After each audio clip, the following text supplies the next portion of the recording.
Произнесенное космонавтом Юрием Гагарином 12 апреля 1961 года «Поехали» приобрело особый смысл для тюменских театралов. Со слова «поехали» они начали субботник в бывшем Тюменском кинотеатре «Космос». Уже осенью там заработает Центр современного искусства. Как из космоса рождается театр, увидел Алексей Вяткин.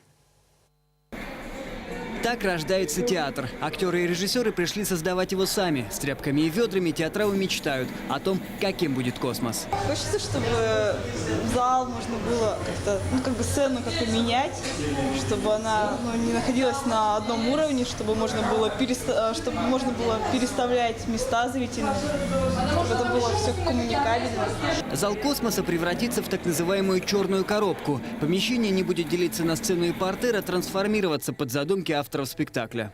Пока здесь нет ни электричества, ни воды, но к осени коммунальные блага появятся. На сцену бывшего кинотеатра «Космос» зайдут первые театры, а параллельно с этим здесь заработают 2 репетиционные площадки. Здесь можно будет проводить читки, а возможно и ставить небольшие спектакли. У театралов есть несколько месяцев, пока сюда не зашли строители. Можно было ждать, когда все как положено официально, после всей проектно-сметной документации, придут строители, работу которых оплатит правительство области, все начнет приводить в порядок.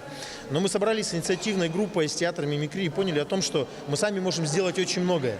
Мы находимся в помещении, которое абсолютно безопасно, пригодно для работы. После реконструкции «Космос» будет работать по принципу Московского центра имени Мейерхольда. Раз в год для него будут отбирать резидентов, которые получат бесплатную сценическую площадку. Мы не предполагаем, что театральные коллективы будут платить за то, что они здесь показывают спектакли или находятся. Но вариант того, что это здание должно будет зарабатывать какие-то деньги, чтобы окупать расходы на электричество, на свет, на тепло, на оплату специалистов, которые будут обслуживать это здание. Естественно, мы будем, я думаю, что мы будем закрывать это все с билетов. Больше 20 молодых коллективов из Тюмени сейчас не имеют своей крыши над головой. Официально театральный центр откроет двери в конце 2017-го. Но актеры и режиссеры готовы зайти в космос хоть сейчас.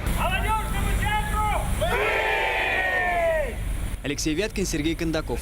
Тюменское время.